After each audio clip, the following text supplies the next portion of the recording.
Hello, how are you guys doing? Okay, I have the battery charged, full, and some people said it was a little jiggly last night, so I have it like pushed down all the way, and let's get to vlogging, shall we? It is currently 1:25 a.m. and I'm gonna vlog and then I'm gonna go home and go to sleep. I have like a family thing with Alex's family tomorrow.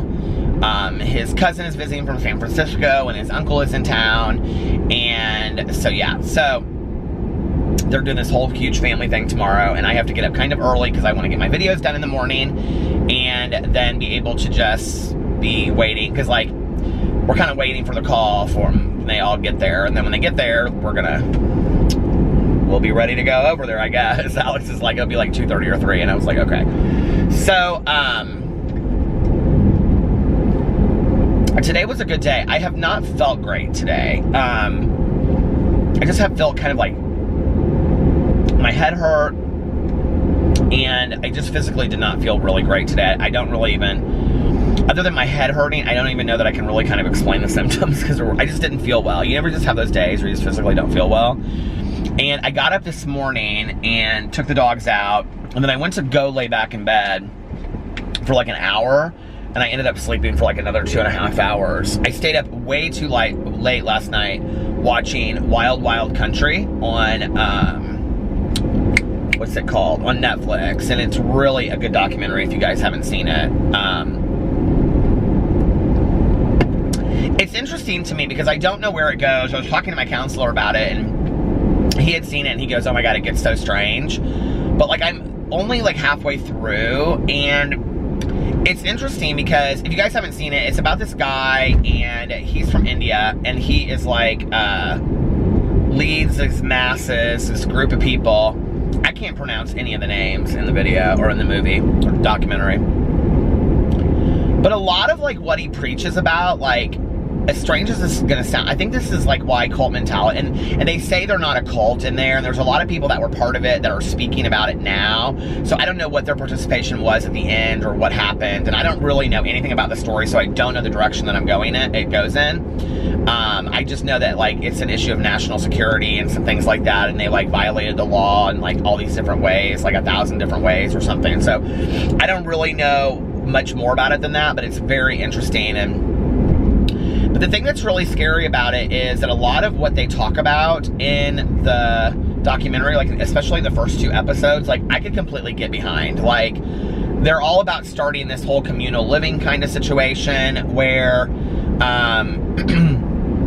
they live in this ashram in India, and then they want to move to somewhere where they can like have this like mass area of like 50,000 people, and so they buy this ranch in Oregon outside this little town called Antelope that has 40 people, and they literally build this city there, this town, and they even like charter it as a town, and it's crazy, you guys. And they revamp the land, and so the land that was just like this desert dry land is now, well, not desert, but it was like dry land that wasn't growing anything. They like regrow all the stuff on it, and they believe in compassion, love, and kindness, and they're very open-minded, and it's like a lot of what they believe in I could totally get behind, you know what I mean? Like, but I know that there's gonna be like a turn in it at some point, because I'm not there yet, but it's a 6-part series, and I'm like just starting the 3rd episode, so we'll see what happens with it. But I stayed up too late last night watching the 2nd episode, way too late, and so I slept a lot of today, and I didn't write at all today, and let's see what else. Then I filmed my videos. I had to pick up, I had to go to Tanya's. She wanted to drive tonight because Tanya bought this Jeep Wrangler that's like 20 years old. It's a rough ride, but it's really fun. And she wanted to drive to the meeting tonight, and so we had to pick up this sponsee of hers. And so I drove to her house, and then she drove, and we picked her up, and then the 3 of us drove to the meeting. I found out, like, well, it was interesting. I woke up today, of course, to like all of these people texting me and telling me about Demi Lovato, which I think is so sad, you know, this alleged overdose that she had. I don't know anything about it, and I'm not going to speculate. You know, my sobriety was so hard that I can't imagine what it was like. I can't imagine what it's like in the public eye, you know? And coming back into that, and I just think it would be so hard, you know? And I hope to some degree people respect your privacy. You know, I think it's one thing when we love somebody, we really want to support them publicly and things like that, but I also think that that can be a little overwhelming at times. And, I don't know, you know, it breaks my heart. But I believe in, you know, like Maya Angelou says, when you're in the middle of the greatest tragedy, look up and say thank you because you're about to learn the greatest lesson you ever learned.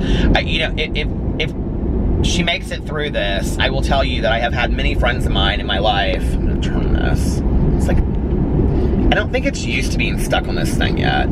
I've had many friends of mine in my life that had 5-10 years sober, relapsed, went back out, and now have like 20 plus years. Like, their relapse in some way, like there were things they weren't doing anyway, or things they hadn't looked at in their life that they weren't willing to look at. And when they came back in, it was like, okay, this time they were more serious about it because of what had happened. And in a weird kind of way, I know people who would say, this is not my story, but people that would say that an overdose saved their life, so to speak. So, you know, I think it's what you do with it. I think it's very sad though, but, you know, I never clap back at people, really. I try not to in comment sections and on Twitter and things like that. And you know, there are moments when I could. There's a lot of moments where I feel pretty strongly about certain situations and I just choose not to say anything. But today I put out something to the effect of, I tweeted out something like, well, what had happened was, literally about 2 to 3 minutes before I was filming my video, I was actually in the seat with I did this favorites video with all of my stuff around me, and my phone rang, and I looked down, and it was my friend's dad, and this has been a friend of mine in sobriety for quite some time, and he called me and he told me that my friend had relapsed and had overdosed, was drinking and had been eating pills, and had just had a 1.5 years sober, was almost 2 years sober, had 2 years before relapsed, has lived in so many halfway houses, is very involved in 12-step programs, you know, and is now in like this detox unit in the worst part of town. And this family has just really been dragged through the mud, you know, and it's like,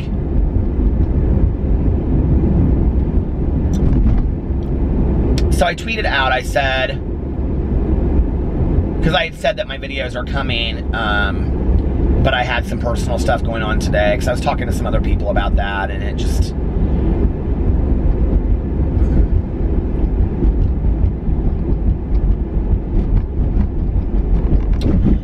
I don't know, you know, it's like, I've lost so many people, either to death of, you know, drug use, or because they go back out and they never come back in and they just choose not to be in my life anymore.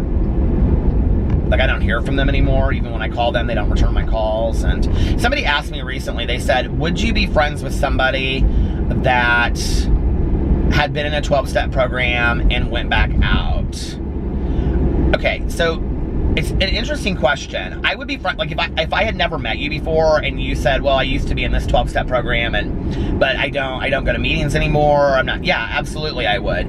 If you were somebody that actively was using drugs and alcohol to a point of like abuse or dependency, probably not, because I don't have people, places, and things in my life that are dangerous to my sobriety today. You know, if I met you and you asked for help, would I try to help you? Absolutely. But I help anybody that asks for it, you know? But I wouldn't, do I think I would hang out with somebody that would, like, if they were like, I just don't go to meetings anymore, but I don't use, yeah, I actually know a lot of people like that. But if, and I actually have a lot of friends of mine that are in 12-step programs that just choose not to go to meetings anymore. And yes, I'm still friends with them and talk to them all the time. I think there's like this misconception maybe based of what I've said on my videos, that like when people go back out, I choose not to be their friend. That's not the case. When people go back out and start using again, I don't hear from them anymore. When I call them and check in on them, they don't return my calls. They don't answer my calls. And I think this is pretty common in 12-step programs. I mean, I think this is something I hear a lot, you know, in the rooms, is that people just don't hear from people once they go back out, and it's sad. But yeah, I don't base all of my friendships at 23 and a half years sober on sobriety. I just don't. Now, I will tell you what's hard, and this is just me telling my truth, you know, is that when friends of mine have been sober for a while and our friendship is based on sobriety, like I met them in a 12-step program and then they went back out and started using again, I'm like, that's hard, you know, because the only way I've known that person is in a 12-step program. Like, we would go to meetings together, we would sit on the porch and talk sobriety, you know, we would drive around and talk sobriety. So, I don't know, like, you know, Tanya and I have had that conversation a lot about our friendship. Like, what would we, like, could I hang out with Tanya while she was sitting there drinking a beer? I don't know. Like, that would be really hard. I don't know that I could, you know? Would I disown her as a friend? No, fucking way. Absolutely not. I would be there for her. But could I sit there while she did that? I don't know that I could, you know? Like, and I had a friend of mine a couple years ago that I think he may have, you know, taken 20 start over tokens in a year, and he and I were really close, and, you know, he knew Alex and Tanya, and he was, like, really one of my only gay friends I'd ever had in the program, and, he just was such a cool guy, and, you know, we would sit around late at night and just sit on his patio and talk with other people and whatever, and, you know, one night I was sitting there and he said to me, he goes, I don't mean this to be rude, and he goes, you're always so supportive of me. And like, he would go out and come back in, and then he would be like, I just need people to keep me busy. And that's a lot of what you do in sobriety, is you help people kind of stay busy, you know? And so he would say, can you keep me busy? Can you keep me busy? And so we'd sit around and talk for hours, man. A lot of what you do in sobriety is just sit around and talk, you know? Smoke cigarettes, drink coffee, you know, it's just not that deep.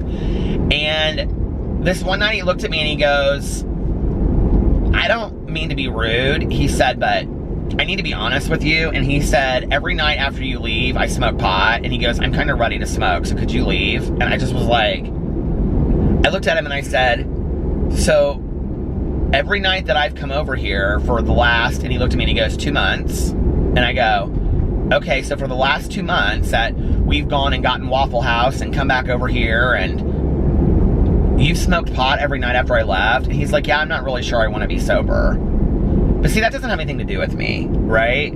And I stayed sober for those 2 months. Like, sitting there on the patio talking to him helped me. And it breaks my heart, you know? And I think he's been out ever since. I mean, he moved to a different state, and he got arrested, and like all kinds of crazy stuff happened, and I don't even know where he's at today, you know? And he and I were like ride or dies, like, for a while. I mean, he was a really good friend of mine, you know? And I don't know what happened to him, and just, it makes me sad. And I've had a lot of friends like that, you know, that come in, and, but somebody asked on my video the other night, they said something to the effect of, so you never relapsed. I've gone through 5 treatment programs. I started using when I was 12 years old. I don't talk about, like, my 3rd recovery, my 5th recovery, because I only consider the last time I got sober my true recovery, if that makes sense. Like, the times before, I was never doing what I was told to do. Did I have periods of being dry? Absolutely. I don't remember how long. 6 months at a time when I was on probation, and I was kind of doing what I needed to be doing, you know, on and on and on. But since December 17th of 1994, which somebody looked up and said it was a Friday, which is like, I'm sitting there, I was reading that comment, and I was like, okay, I guess it was a Friday, which means that Saturday was my first day going into treatment, like, you know, because I went in Saturday morning into treatment, and I was like, what would have been going on that Friday at the Vogue, that it would have been, it must have been some special, like, gay night or something like that, I don't know, like, that's crazy, but yeah, I guess it was a Friday. I didn't know that. I always thought it was a Sunday, because I don't know why I've never looked. I always thought it was a Sunday because that was their, like, gay night there, but I guess it was a Friday. I don't know. I'm sure there's probably some way for me to look and go back in time and see what they had going on a Friday night. Anyway, it was probably like a drag pageant or something. You know, they used to have drag pageants at this place, so I have no clue. But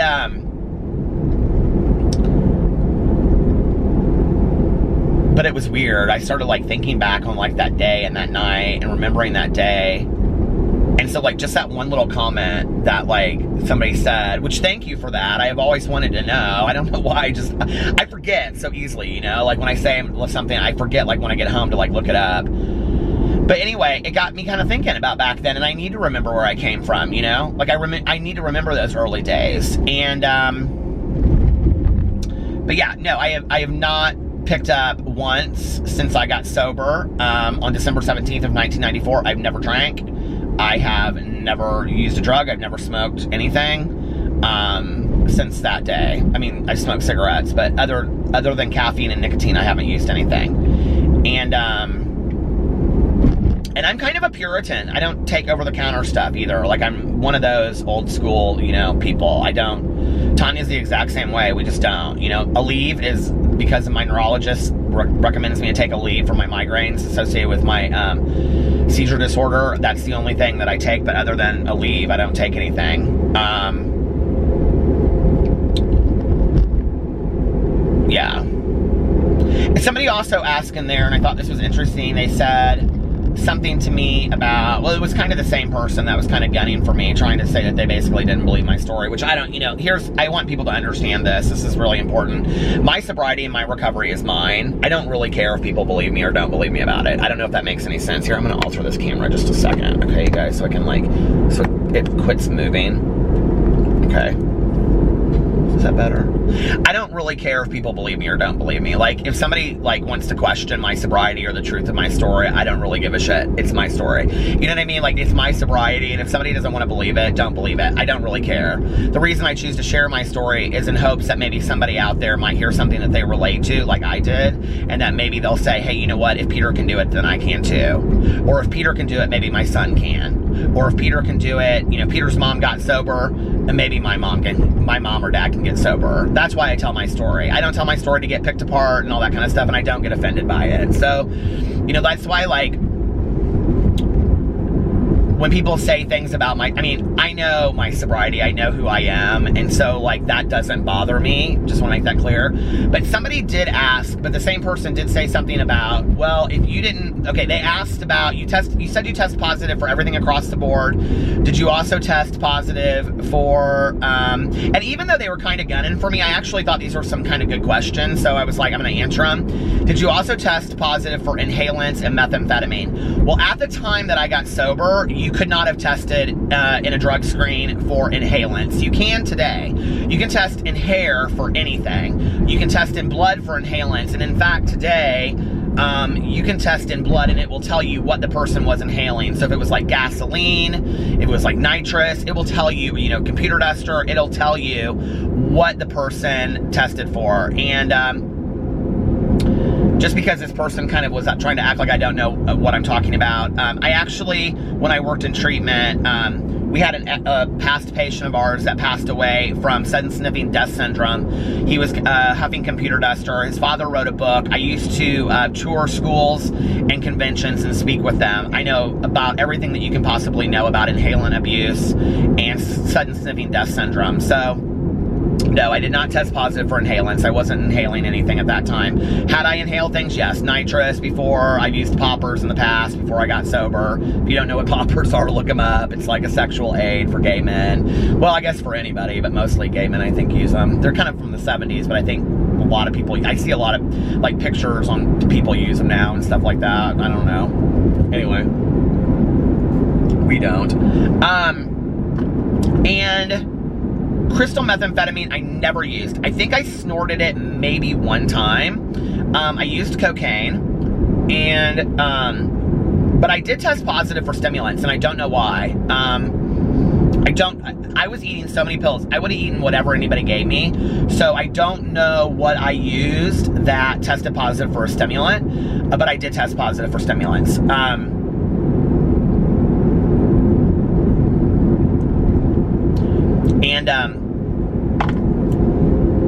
I think crystal methamphetamine tests positive for amphetamine, so I don't think it tests positive for stimulants. Like Adderall tests positive for stimulants. But anyway, and it also depends on what lab you use and things like that. I think if I ever used crystal meth, I only used it one time crushed, snorting it. And the only reason I remember it was just such a beautiful story. It was in a trailer with a friend of mine, and we went there to go buy cocaine, and we ended up doing it off the toilet seat lid, and it was like more yellowish in color, and I don't know, maybe it was heroin, maybe it was crystal meth, I don't know, but I got a more speedy effect from it, so I have to believe it wasn't heroin. But it was like a yellowish white, and that was like the only time, and I felt funky. I hated it. It was like a really, kind of like a dirty high, if that makes sense. I don't know how to explain it. But anyway, then a couple people were asking me about, like, so your withdrawals weren't very hard. I don't know, like, if I said that in the video, if I just kind of, I don't know why this camera kind of seems like it's so low or something. It's not sticking very well to this thing. I need to get maybe a new one. I don't know if what I insinuate. My withdrawals were fucking hell, okay? Like, seriously. But, like, the alcohol withdrawals that I went through, alcohol withdrawals are no joke, you guys. Like, seriously, no joke. I can't even begin to explain it to you. And when you were drinking on the level that I was drinking, you know, when I went into treatment, I had beginning stages of organ failure. So, you know, they were worried about my pancreas and my liver at that time. And I still, because I take Depakote for having juvenile myoclonic epilepsy, I take Depakote. And because Depakote can affect your liver, I have to get liver checks regularly. If you have epilepsy or you've worked in a neurology department or whatever, you'll know this is true. And one of their concerns is that I have a history of addiction and drinking. But, you know, when I got out of treatment, I think I had a checkup like 2 years later, and my liver and my pancreas looked completely fine. But they were worried about that at first because there were some problems that it looked bad, you know. And alcohol withdrawals were so bad, you guys, for me. I don't remember, like, I'm sorry, you guys. I'm trying so hard to fix this camera. I really wanted it to, like, just sit. The alcohol withdrawals, whatever my withdrawals are from, I don't know, but I think they were from alcohol because I was taking phenobarbital, and they put me on a phenobarbital taper, which is where you give them a little bit less each day. It was, you guys, it was so excruciating. I literally, for like the first 3 or 4 days, just bawled my eyes out and was like screaming and yelling and throwing chairs and shit like that.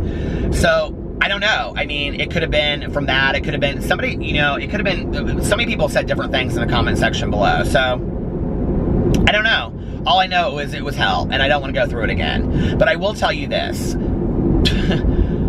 As hellish as it was, if you had gotten me out of there at week 1 and allowed me to use, the hell that I had just gone through in withdrawing from drugs and alcohol would not have kept me from using again. It just wouldn't have. I think I could have convinced myself and rationalized myself that I could use again and whatever. This camera usually stops at about 23 or 24 minutes, so it's going to probably stop and then I'll just start it up again because it's not about the battery. It just, like, it will only record for so long. It's always something. But anyway, you know, like, it was that, you know, like, I mean, I just don't think that had any major effect on me to the point where, as hard as it was, like, looking back on it now, like, no, I would never want to go through that again. I mean, it was absolute hell. But at the time, I don't know that I cared enough, you know? I just don't know that I cared enough about anything. I mean, you know what I mean? Like, I just didn't. Anything. And so, yeah.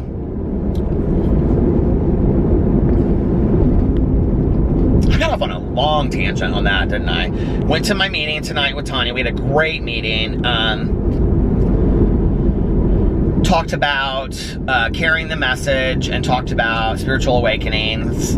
And it was a good meeting. I saw a lot of old friends. Well, I mean, I saw a lot of old friends that I see every week. So they're like old friends that I've known for 23 years. You know, one of the most awesome things is that there are some men, there aren't any women at this Tuesday night meeting, my home group. There are no women that have been there as long as I've been sober. But there are a lot of men, I would say, I'd say there's like 6 men out of 40 that were there the day that I walked in. And, you know, they know me. They know my story. They know everything about me. They know everything I've ever shared. And they treat me like they're like father figures to me. You know, they're awesome. And they joke with me. And I was, you know, like, one of the reasons why I got a female sponsor was because I'd seen my friends have relationships with their sponsors like I had never had. And I did think that at some point, I gotta turn the heat on a little bit because it's like fogging up my windows. I did think that maybe, I don't know, my being gay had something to do with that. And the pamphlets say that it is appropriate for a gay man to have a female sponsor. So finally, after 23 years, I decided that was what I was gonna do. But I will say that the men that, you know, tough loved my ass into recovery and told me the things that I did not want to hear, the things I needed to hear. You know, like, I would bring up a topic and they would say, if you bring that up, no, okay, like, this one guy that I love, he's got like 42 years sober, and he's a dear, dear friend of mine, and I saw him tonight, sat right next to him. He goes, and we always joke, because he'll make jokes in the meeting, and then of course, you know, like, I have to I have to respond, and he goes, he looked at me tonight, he goes, I'm gonna throw him up, you gotta hit him, and I said, okay, if you throw him up, I'll hit him, and, it's just a different world, you guys, you know? Like, if you're in sobriety, you'll understand what I'm saying. It's home, you know? It's my home. And it doesn't matter if it's in a church basement or if it's in an office building. It doesn't matter if it's outside somewhere or if it's in a treatment program. It doesn't matter, you know? The meetings and the people are my home. The people are my home. And I love that, you know? There's a purity and an innocence. There's an honesty there, you know? And there's not a lot of judgment. I'm not going to say there's no judgment, because there's some judgment. I mean, people are people. There's not a lot, you know, and we still get our feelings hurt, and people still say things that they shouldn't and are hurtful, but we have ways to clean that up. We have amends processes and inventory and things. You know, it's just a different way of living. And I don't know, I'm so grateful for it in my life.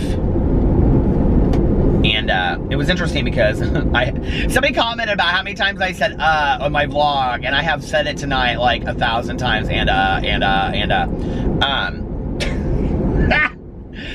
So I came home, and this was like one of Alex. Look at this camera; it just keeps on sliding. You guys are noticing it, and I am not even noticing. Okay, I keep on messing with my camera, you guys. I'm just gonna have to let it sit there. If it slides, I apologize. I'm trying to get it to sit still. It won't sit still at all, but I don't know what I was gonna talk about. Alex and I came home tonight, and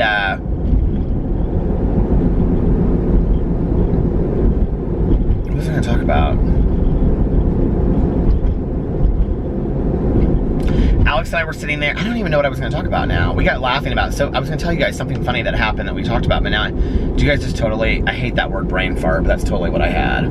We got laughing about something so funny tonight that I wanted to tell you guys. It was like some funny story about Alex and I, but now I totally don't remember what it was. Anyway. So yeah. It was a good day. It was a good day. It was a peaceful day. You know, it's interesting because, like, I've worked so hard in the last, I would say, specifically the last year, like my last birthday to now, but really in the last 5 years, I've worked so hard on really truly remaining teachable and really working on peace of mind and serenity and how important those things are to me. And like I've said this a couple times in the last couple of vlogs, but like I didn't even realize until recently like how truly important my peace of mind was, you know? Like I really didn't. And there have like I've had some moments of like not like that I asked for it, but of true toxicity in my life that I just don't, you know, like, I don't know, like, feel like you have enough stuff happen to you, you know, like, you lose enough people in life. And I don't think that it's an age thing. I don't. Like, I think that somebody younger that had gone through a lot could really get this at a young age. But I think when you've gone through a lot of shit, you know, I think at some point you realize, like, what's important and what's not. And that you really do realize that people, memories, living your best life, your values, your morals, like, those are the things that are the most important. And that, I don't know, you know, like, it's nice to, like, I did a favorites video today, and I was talking about, like, all my favorite items and stuff, and, you know, I was thinking back on, like, the very first time that I ever did, this stupid camera keeps on sliding, the very first, I was putting this thing behind there before, but it just wouldn't work. The very first time I did a favorites video on my channel, I did this favorites video, and it was like my favorite,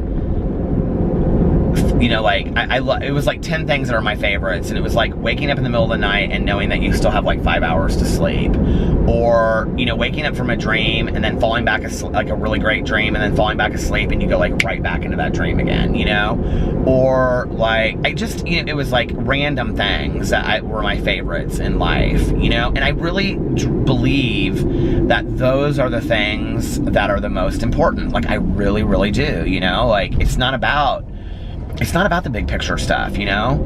And,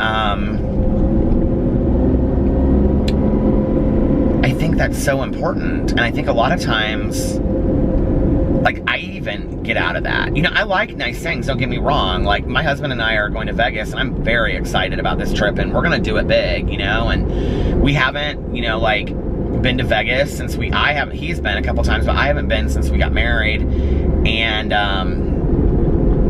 you know, I like to travel nice. I like to, you know, have nice things, and I think it's okay. You know, I think it's okay to like nice things, but I think it's a different thing to become consumed with why they're important to you in your life. You know, they just aren't. And, you know, it's interesting. I remember, like, I used to travel by myself a lot, like when I was in between relationships, and I would go visit like friends and stuff, and I'd be in the airport and I would see, you know, like these like 23, 25-year-old people, you know, and they were like traveling alone, and they would have like a huge backpack, and they would have like, you know, I would say they were kind of like modern day beatnik hippies, and, you know, they'd be sitting in the airport in some like weathered, you know, like baseball hat, you know, and like a t-shirt that said like,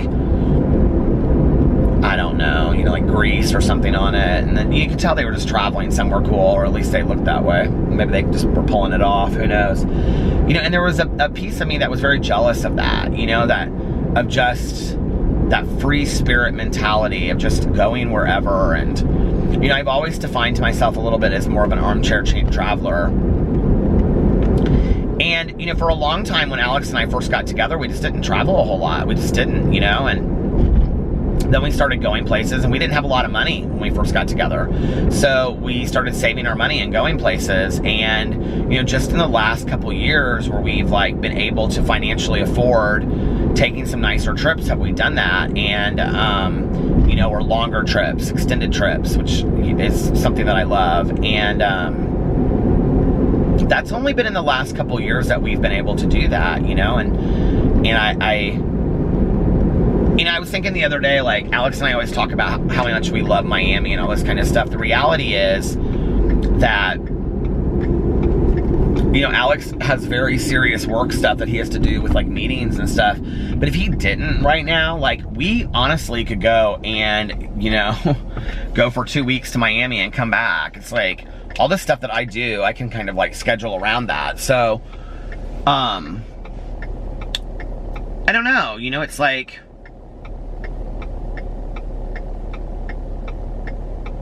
I love just spending time with my husband away. I'm so excited. We're going to Connecticut this weekend. I'm really excited about that. I think one of the things I'm excited about, that we're both excited about, is that, like, we neither one of us have ever been there. We don't know where we're going. We don't know anything about it, you know? And it's like, well, this will be kind of fun for both of us, you know? And, he's going to be in a work trip, or work convention, conference, whatever. I guess I'll figure out what the hell I'm gonna do. I don't know. But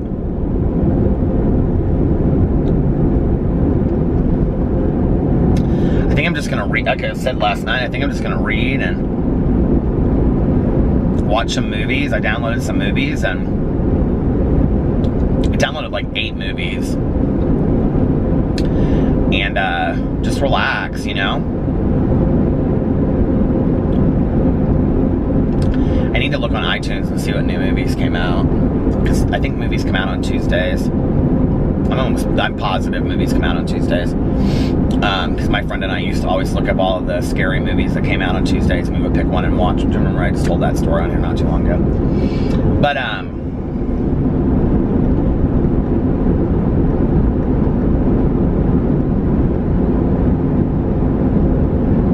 I think it's, you know, it's great to enjoy all that kind of stuff, but it's like, you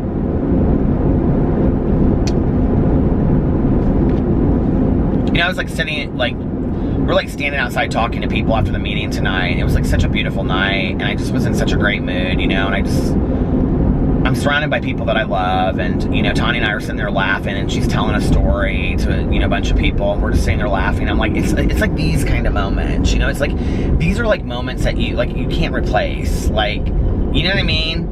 And that doesn't have to be a meeting, that could be a family reunion, that could be out to dinner with a couple friends, or just one friend, you know, or sitting at home. I mean, sometimes I have those moments just with my dogs at home, with nobody else around, you know, and where I'm like watching them and I'm like laughing and stuff, and it doesn't have to be anything deep, you know.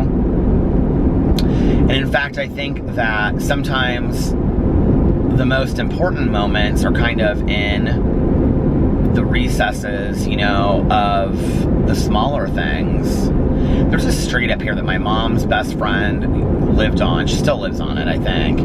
And they like built all these neighborhoods off of there. And she had like, what do you call it? A farmhouse. My mother loved this place. And I was just telling Tanya this today because we were driving by here. And I said, oh, my mom's friend lives on this street. And I said, before it was like all these, because there's all these housing additions around here now, they wanted her to move, and she said, I'm not going to move, and so she sold some of her land, because she owned all this land and this farmhouse, and she painted her farmhouse purple, because purple is her favorite color. She used to love that poem, when I am an old lady, I will wear purple. Do you guys remember that?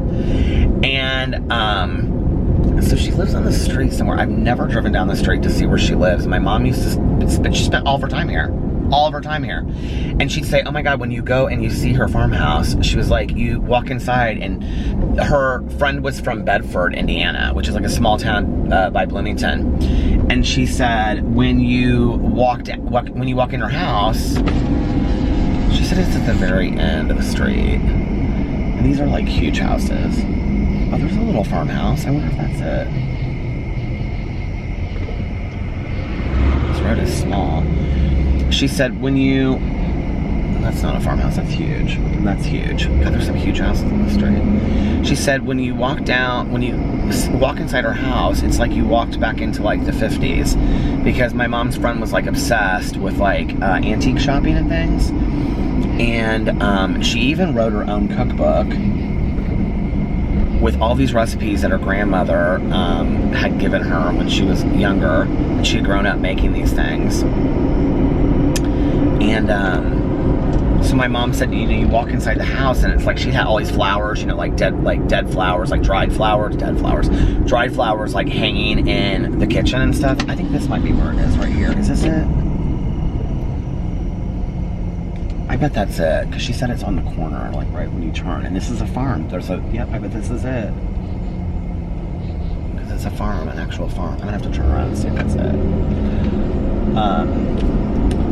And her daughter's wedding was actually in the pasture back there, and they took like all these tiles and put them down there to create a dance floor. How cool is that? Isn't that so cool?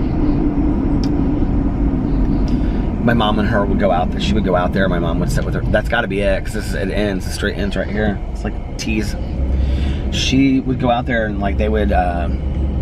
She would make like really different kinds of like iced tea, like lavender iced tea, and kinds of stuff. Isn't that fun? Isn't that cool? She'd always make like homemade muffins. And my mom's friend, she has purple hair. Everything about her is purple. She likes purple hair. Her house is purple. I'm gonna gonna turn this light off so I can see. I'm sorry, you guys. I know that you're in the dark. I have to just be just a second because I can't really see back here. Oh, I can't see the house so from there. Huh. I'd have to drive down here during the day to see. It was my mom's dear, dear friend. I'll never forget it. My mom's funeral. She came up and she had written a letter to my mom. And it was like 5 pages long, talking about this one day they were sitting on this pier outside, talking about this pier on this lake somewhere, talking about God. And the pier broke and they both fell in the water, like just randomly. And that house is white, but the house is so cute. I wonder if that's it. There's no land behind there. That can't be it. And my mom started laughing and said, I think God doesn't want us to take ourselves too seriously. And I always remember, like, from The Color Purple, the movie The Color Purple. I love that movie. It's one of my all-time favorite movies. My mom loved it too. And she also loved the book by Alice Walker. And at the end, when Suge and Miss Celie are walking, Suge said they're walking through the field of the purple flowers right before Miss Celie's sister comes, and she says, I think God gets pissed when we walk and we don't notice the color. We walk through the color purple and don't notice it. I think, like, on a spiritual level, it's interesting. I think maybe we're not supposed to take things too seriously sometimes, that maybe some things are serious, but maybe we're just supposed to enjoy some of the moments too. Maybe we're not supposed to think too deep about it. Maybe it's just supposed to be standing outside the meeting, talking to your best friend or listening to her tell a story. Maybe that's as deep as it's supposed to be, I don't know. Maybe that's my moment of remaining teachable right now that I need to move to the next, phase of my life. Maybe I need to not think so deep about things, and I need to, maybe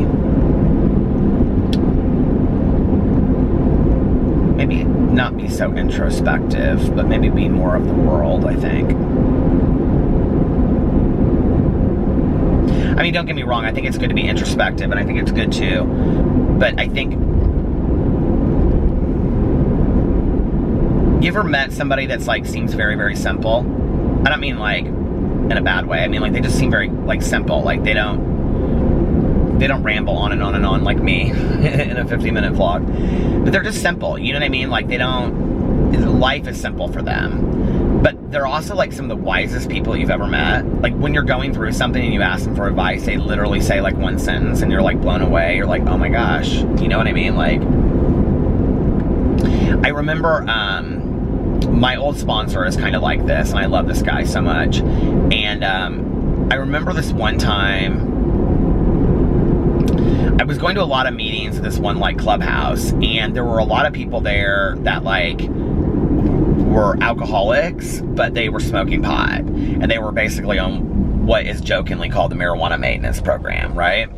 And they were like, well, I'm an alcoholic, but I'm not a pothead, or I'm not a pot smoker or whatever, so I smoke pot, but I don't drink. I'm an alcoholic. Well, for me, somebody that's a Puritan, okay, I don't use anything. So I believe that, like, if you use anything, I believe that's a relapse for me, right? And I was really struggling because these people would just be so honest about it. And I said to my sponsor, I said, like, I kind of went off and I was like, I can't believe these people, are smoking pot and blah, blah, blah, and they say they're sober and whatever. And he just kind of looked at me, and I go, and this was like a changing moment. Like, have you ever had somebody that says one thing and it, like, completely changes the perspective of how you look at stuff? And he said, how the hell does if they smoke pot or not affect you? And I said, what do you mean? I go, they're sitting in a meeting saying they're sober, they're not sober. And he goes, okay. He goes, I agree with you. He goes, I don't believe they're sober either. He goes, but who cares? He goes, if it's working for them, let it work for them. And he goes, it doesn't have shit to do with you. I go, yeah, you're right. He goes, I know I'm right. He goes, it doesn't have anything to do with you. It doesn't affect you in any way. Let them live their life. If they want to smoke pot and say they're sober, let them smoke pot and say they're sober. And he goes, if they ask you what you think, say, I don't think you're sober. But hey, that's your business. Do what you want to do. It's never worked for me. I can't smoke pot and stay sober. See, I can't. If I smoked pot, I'd be smoking pot all day long, okay? I'd probably be in my car right now, and this would be a 15-hour, I think it's 11 hours actually, to get there. This would be an 11-hour vlog of me driving to Colorado to go to them cannabis shops, okay? That are calling my name after 23 and a half years sober. Peter, don't you want some gummy bears? You know what I mean? Like, that's who I am as an addict, so I don't get that, right? How does it affect you if somebody else smokes pot? I mean, it just doesn't, you know? And it's like, that's so simple. I have to remember that. Well, it's not just about that. It's like, a lot of what people do has no effect on me. Why do I care? It has no effect on me whatsoever. I mean, my drama channel, I insert myself into that because I like to comment on that stuff. It's fun for me. But the reality is that the majority of things that other folk do in my life, it just doesn't have any effect on me, you know? It's like, I really don't understand why people have such an issue with gay marriage, you know, or marriage equality. It's like, it doesn't even affect you. Like, are you gonna go to a gay wedding? Like, what, are you marrying somebody gay? Like, what's the deal? Like, why do you have such an issue? I've never understood that. Like, what is your, family values? Who are we, if my husband and I, affecting by being married? What family values are we tearing down? You know what I mean? It just is, it's like, it baffles my mind. But then I can, in my honesty, my truth is that, hey, I'm capable of the same kind of thing, you know, of thinking that way. So I have to think that way and say, you know what other people do is really, what other folk do is none of my business. My ex-sponsor would say folk, he wouldn't say people, that's why I say that. But you know, it's the truth. It's just, it's none of my business. It just really isn't my business.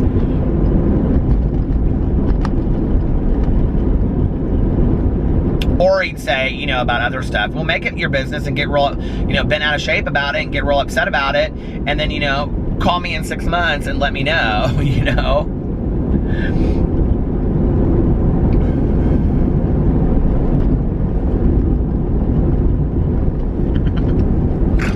Excuse me, he said some funny stuff to me through the years. My old sponsor wears a trucker hat, right? And not because he thinks it's cool, but because that's what he wears. And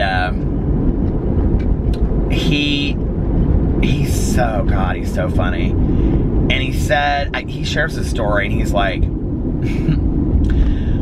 one of the first times that he was ever in a meeting, you know, you stand in a circle, and this guy's telling me to come through, okay, a red light, I guess. All kinds of construction going on there. He's like, okay. When you're in a meeting and you close with, you know, typically like the Lord's Prayer, the Serenity Prayer, or something like that. So anyway, we were closing he was closing in a meeting. This is, my sponsor has like 40 years, 38, 40 years sober, I think. He just had his sobriety birthday. I think, okay, if my friend that was there tonight has 42 years, and I think he has 39 years. I think he has 39. He's 3 years behind him, I think. So 39? No, this wasn't his 40th birthday.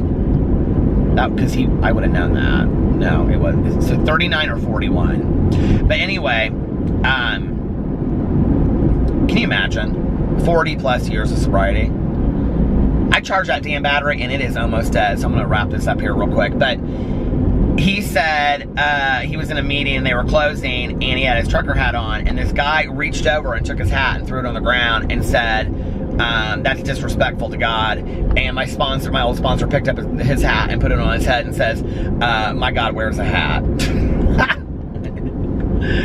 It's just like, God, sometimes it's just like, why do people got to be into everybody else's business and always be so damn nosy? It doesn't affect you. Who cares? You know, if you don't want to hear about it, don't associate yourself with it. It's just, it's not that deep. You know what I mean? Oh, well, we make all kinds of stuff our business, it isn't, I guess, in life. That's part of it, right?